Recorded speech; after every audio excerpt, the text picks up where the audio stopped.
પણાદરમાં વધી જાય, મૂળદ્વારકામાં વધી જાય, ચૌહાણની ખાંડમાં, ગોહિલની ખાંડમાં, કડવાસમાં, એક ગામમાં જો વધવા દઉં તો દીનુ સોલંકીનું નામ બદલાઈ જાય. આ મોટા મોટા આ ગામમાં દાનવીરો ખૂબ છે. તમે પોસ્ટો વાંચતા હે ને, ખૂબ મોટા દાનવીર થઈ ગયા. તમે તો જોતા જ હે. કોઈ દાન આપવામાં કઈ બાકી નથી. બરાબર, આપો, ખુશીની વાત છે. એ લખોવરા અહીંયા ગામમાં છે. અહીંયાનો જિલ્લા પંચાયતનો સભ્ય માત્ર એટલા માટે પસંદ કર્યો છે કે તાલુકાનો સભ્ય જીતે. બીજું કોઈ લાયકાતનું ધોરણ નથી. એમાં કોઈ લાયકાતનું ધોરણ નથી. એક જ લાયકાત માત્ર અહીંયા છાતી ઠોકીને કહું કે દેવની બહાર જો નીકળવા દઉં તો તમે મને યાદ રાખજો. આ કઈ રાજકારણ છે? ભાજપ પાર્ટી આવડું મોટું કામ લઈને બેઠી છે અને એમ કે છે એમ કે મેં દિલીપને દેવરીમાં કરી દે, હું કુંડારું કરી લેજો તો ખરા. દેવરી બધું એના ખાતે લખ્યું. હવે આ તો 300 મત મંડળીમાં ખોટા સભાસદો વધારીને મંડળીમાં 40-50 મતે જીતી ગયા. એટલે એમ સમજે કે એના હાથમાં રાજ આવી ગયું. આવજો મતદાનને દિવસે. ખરેખર તમે જો કે પાર્ટીની રીતે લડવાના હોય ને પૂરી તાકાતથી મેદાનમાં આવો. આવા તો કેટલાય જોઈ નાખે ને, કેટલી ચૂંટણીઓ જોઈ નાખી એમની. આખા જિલ્લામાં, આખા તાલુકામાં રખડું છું પૂરી તાકાતથી. 5 સીટ જિલ્લા પંચાયતની જીતવાના જ છીએ. એના જેટલા ઇન્ડિયાના જો પહોંચવા દઉં જિલ્લા પંચાયતમાં કે તાલુકા પંચાયતમાં તો તમે મને યાદ કરજો. આખી પાર્ટી કામ કરે છે. અમે 500 માણસો અહીંયા કામ કરીએ છીએ. હવે એ ગમે ત્યાં વાત કરી નાખે કે અમે આ કરી નાખીએ. મને ઘણાના ફોન આવે દેવડીમાં સારું જરીક બધી સમજાતું નથી. બેન દેવડીમાં કોઈ સમજાય ક્યાં? દેવડીને સમજાઈ લે તો બાકીના બધી કામ પૂરા થઈ જાય. દેવડીને સમજવું દિલીપ દેવી તો અમારા ગામની માં ખબર કેમ અમારા ગામની અમે કરી લઉં. સમજી ગયા? આપણું ગામ છે. આપણા ગામના રોડ જો, આપણા ગામની ગટર જો, આપણા ગામની લાઈટોના અંધારા જો, બધું આપણા ગામમાં જ જો. કઈ નહીં તો હજી આપણી એક સભા આવી છે ને, તમે કદી સભા ઉપર રાખજો ક્યાં તો પછી મજા કરો જાતે. હા, જો તો ખરા આ વખતે જલસા જ કરાવવાના છે. મોટા મોટા દાનવીરોના બોર્ડ કરવાના છે. એ લખવાવાળાને કહે છે કે તારા ઘરને કે તારા બાપ દાદાએ કેટલું દાન કર્યું એ તો લખ. અમે તો જેટલું કર્યું એટલું કર્યું. મુદ્દા એવા તો ઘણા છે ચર્ચા જેવા. તમે શાંતિથી આપણે બિલકુલ આપણા મત જે આપણી સિસ્ટમથી કામ કર્યું છે, દરેક વોર્ડના આપણો એક સભ્યોની ટીમ એ તમારા મતોની પાછળ રહો. મતોને બરાબર સમજાવી કાઢવી, બાર ગામ હોય તો બોલાવી કાઢવી. આપણા લોકોનું મતદાન પૂરું થઈ જવું જોઈએ બપોર પહેલા. કોઈ પણ સંજોગે બપોર પહેલા. આ ગામ એમ કે ગમે ને લઈ લે એમ તરત આપી દેવાનો છે મત. કુટુંબવાદની દ્રષ્ટિએ આ ગામ કુટુંબવાદમાં માને એવું છે? બધી વસ્તુનો લેખા જોખા કરનારું આ ગામ છે. સમજદાર, શિક્ષિત અને હોશિયાર ગામ છે. એ તો 26મી મતદાનમાં ખબર પડી જાય. આ વખતે આ લગભગ હવે આપણે કોંગ્રેસનું લગભગ છેલ્લું છે 9મું. હા, હવે તો લગભગ તો ઉભા તો ક્યાંય ને એને કઈ ઓફિસ નથી. એને ઓફિસ ખોલવાની કોઈ ચિંતા નથી. તાલુકાની કોઈ કામ કરવાની કોઈ ચિંતા નથી. 26 તારીખ પછી કોંગ્રેસની કોઈ ઓફિસ ખુલી હોય તમે બતાવી દો એક ઠેકાણે કે કોને મળવા તમે ગોતશો કોને?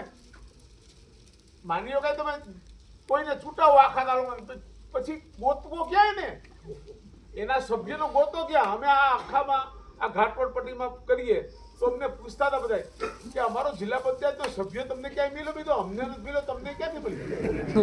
5 વર્ષમાં નહીં. આ લીધે ગામ આખાએ કીધું અને ત્યાં જઈને વાતો કરે. આજે હું તમને કહું વાતો એવી કરે ત્યાં જઈને તમે બધા પણ આ લીડરમાં બધામાં પણ ફોન કરજો. તમામ ઠેકાણે કોઈ પણ જાતનો જ્ઞાતિવાદ કોઈ કરે નહીં. આપણે એક મત આહિરને આપવાના છીએ. એક મત વિશાલ ગાંધીને આપણે એક આપવાના છે. તો એની સામે 3 મત કરણીય રાજપૂત સમાજના આપણા સભ્યોને આપવાના છે. એ લોકો તમારે જોવું હોય તો જો. દિલીપભાઈના પણ છારામાં આહિરોના મત છે. 350 મત છે. એ પણ દિલીપભાઈને આપવાના છે આહિરો. ત્યાં કોમબાદ જ કરવાના. પ્રતાપભાઈ ડોડિયાનું તો આખું મિત્યાદ, ફાફડી, માલગામ આ બધા ગામો આહિરોના ભરેલા છે. વિઠ્ઠલપુર બધા એ બધા મત નહીં આપે કારણિયાને. એનાથી તમે આગળ વધીને જાઓ તો ભગુભાઈને આખું વડનગર આહિરોનું છે. દેવલપુર છે તો એ બધા આહિરો કારણિયાને મત નહીં આપે આપણા લોકોને. બિલકુલ તમે તમારા બધા લોકોને વાત કરજો. કોઈ જ્ઞાતિવાદ આપણે કરવાનો નથી. બધા જ સમાજ આપણી સાથે રહેશે ત્યારે આપણે આ બધા રાજકારણ માત્ર આ ચૂંટણી આ નથી. તમારે આવનારી ધારાસભા જોવાની છે, આવનારી લોકસભા બી જોવાની છે. આમાં તમને કોને ખબર છે કે આમાં કોણ ધારાસભ્ય થાય અને કોણ સંસદ સભ્ય થાય? ગમે ત્યારે ગમે એની પર જવાબદારી આવે ભાઈ. તમારે બધાએ જ્ઞાતિથી પર જઈને, આપણે કોરી સમાજમાંથી પણ આપણે દીકરી ગોતી તો શારદાબેન જેવી દીકરી ગોતી કે જે આખો કોરી સમાજ ગૌરવ લઈ શકે એવી દીકરી મૂકી. ઉમેદવાર તો જુઓ ભાજપના, ઓલા અમુક ને તો કાઢ્યા જેવા ન. હવે આય છે આય ગોયલની ખાડીમાં ગ્રામ પંચાયતમાં પોતે ને પોતાની ઘરવાળી હારી ગઈ હોય, હવે ન્યા જઈને ઉભો.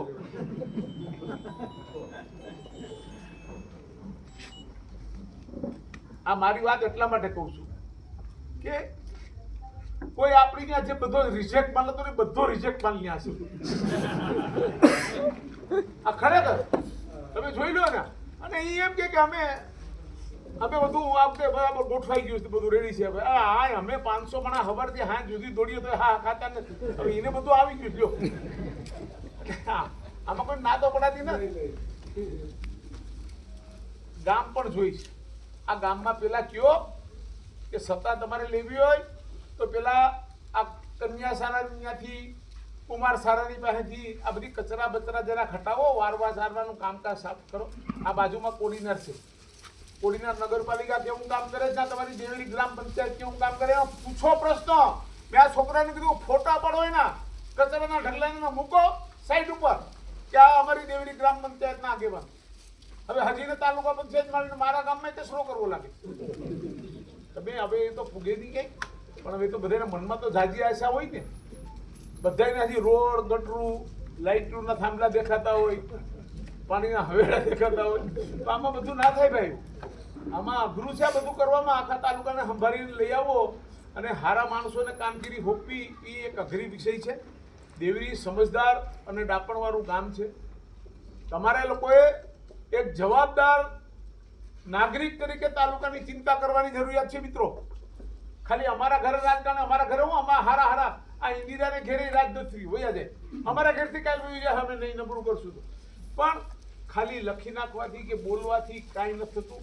સામો જવાબ આપો, એવો જવાબ આપો સ્પષ્ટ. આ તો હું મારી વાત કરું. મને કોઈ પૂછે, મને હમણાં ત્યાં પત્રકારો મળ્યા, ક્યાં મળ્યા? ઘાટવડમાં. મને કીધું ભાઈ આવું બધું બોલે છે. મેં કીધું આમાં હાથી ગામમાં હેલો જતો હોય ને તો કુતરા ભેહા કરે, હાથી ઉભો ના રહે. તમને એમ કહી દઉં એ બધાને તો એવું હતું કે દીનું તો ગયો સાબરમતીમાંથી પાછો નહીં આવે. આવ્યો ને તાકાતથી પાછો આવ્યો કે ના આવ્યો? હે એને તો મારું નાઈ નાખ્યું હતું બધું, મારું નોમું બોમું બધું કરી નાખ્યું. હવે હું આમાં કેટલાયના નોમા કરીને ઓળખાણ નહીં લઉં. મને બોલે એમ કે આપણે તો ગયો કે બાયપાસ કરી આવ્યો ને એટલે કે હાલ છે જ નહીં. આ બધી કરતા બધી ઉમેદવારો કરતા વધારે કામ હું કરું. સૌથી વધુ મારા વર્કિંગ અવર્સ મારા છે. રાત્રે 12 વાગ્યા સુધી કામ કરતો હોય મારું. આવી જાવ મેદાનમાં, હજી તમારે જેટલાને ભેગા થઈને હું આવી જાવ, એકલો જ છું ને લડી લેવાનું થઈ ગયા વટતી. તમે બસ મારી ખાલી વાહન મારા ઉભા રહેજો. મારી સાચી વાત હોય તો ઉભા રહેજો, મારી ખોટી વાત હોય તો મારી હારે તમે ઉગતાવી નહીં. ઉમેદવારો 5 વર્ષથી કામ કરે લોકોની વચ્ચે, એ લોકોને કહ્યું કે મેં હું કામ કરી પણ ગણાવ્યું કે લોકોને. અરે ભાઈ એને એ હિસાબ એને ક્યાં આપવો?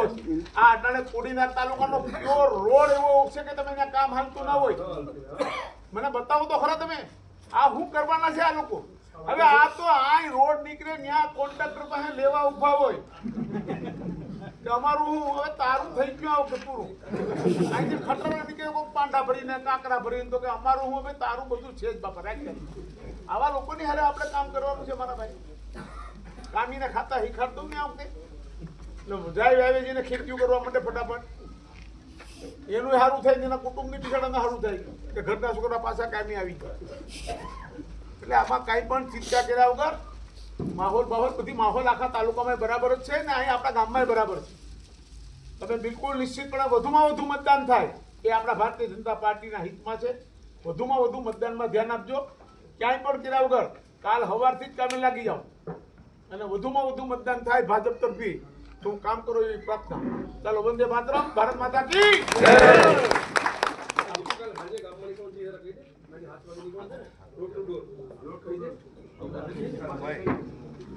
આપણે ભાઈ કાલે સાંજે